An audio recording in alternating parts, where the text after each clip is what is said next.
அண்ணன் வந்து கலெக்டர், தம்பி சாதாரண வேலையில் இருக்கான். அப்ப அண்ணனுக்கும் தம்பிக்கும் உறவு எப்படி இருக்கும் என்று நினைக்கிறீர்கள்?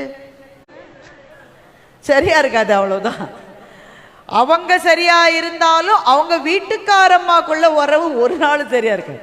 அண்ணன் பொண்ணுக்கு கல்யாணம், தம்பிக்கும் அண்ணனுக்கும் கொஞ்ச நாளாவே பேச்சுவார்த்தை இல்லை. ஏன்? வீட்டுக்காரம்மா ரெண்டுத்துக்கும் பயங்கர சண்டையா போச்சு. அதனால தம்பிக்கு அண்ணன் போஸ்டில் அனுப்பிச்சிட்டான் கல்யாண பத்திரிக்கையை.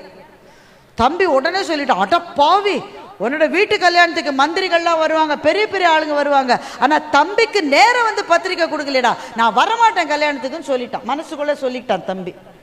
தம்பியோட மனைவிக்கு அன்னைக்கு கல்யாணம் பக்கத்தில் தான், எல்லாம் ஒரு தெருவில் தான்.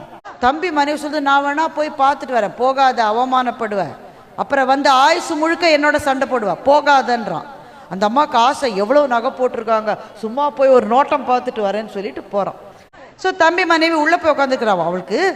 அவளுக்கு மாத்திரம் அவள் வயத்தில் இருந்த நெருப்பு வெளியில் வந்தால் காது வழியாக புகை வந்திருக்கும். அப்படி பொறாம அண்ணன் அங்கேயும் இங்கேயும் ஓடுறாரு. அமைச்சர் வராருன்னு சொல்லிட்டாங்க. அமைச்சர் வராருன்னு இவர் கட்ட கட்ட கடன் ஓடுறாரு பாருங்க. அப்படியே மாடிப்படியிலேருந்து கீழே விழுந்து காலில் மல்டிபிள் ஃப்ராக்சர் ஆயிடுச்சு. யாருக்கு? அண்ணனுக்கு. அவர் பொண்ணுக்கு தான் கல்யாணம். இப்போ உடனே என்ன செய்யுதுன்னு தெரியல.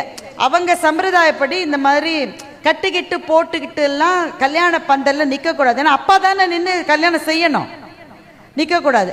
அப்போ அண்ணனுடைய மனைவி சொல்கிறா, கல்யாணத்தை தள்ளி வச்சிடலாம், உங்களுக்கு இப்படி ஆன பிறகு எப்படி நடத்த முடியும்? அண்ணன் சொல்கிறான், தள்ளக்கூடாது, கல்யாணத்துக்கு நல்ல தேதி வச்சுருக்கோம், எல்லாரும் வந்துட்டாங்க, மாப்பிள்ளை வீட்டில் எல்லாம் ரெடி ஆகிட்டாங்க, தேதியை தள்ளக்கூடாது.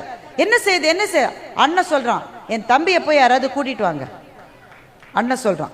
தம்பி மனைவி சொல்கிறா, அவர்லாம் வரமாட்டார், நீங்கள் நேரில் கூட வந்து கூப்பிடல, அவர் என்ன ஓடி வருவாரா? அவர் வரமாட்டார். அண்ணன் மனைவி சொல்றா, அவரை எதுக்கு கூப்பிடுறீங்க? இந்த ஒரு விஷயத்துல தான் ரெண்டு பேரும் ஒத்துமையா இருக்காங்க.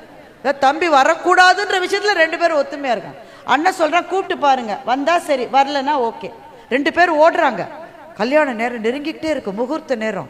வருவானா வரமாட்டானா, வருவானா வரமாட்டானா? தம்பி மனைவி மனசுக்குள்ள வேண்டிக்கிறான், வரக்கூடாது, அவர் வரக்கூடாது, அவர். அண்ணன் மனைவி மனசுக்குள்ள வேண்டிக்கிறான், அந்த வந்து என் மைத்துனன் வரக்கூடாது வரக்கூடாது வரக்கூடாது. கடைசி அந்த நேரம் தம்பி வந்துட்டான். அண்ணே, உனக்கு என்ன ஆச்சு?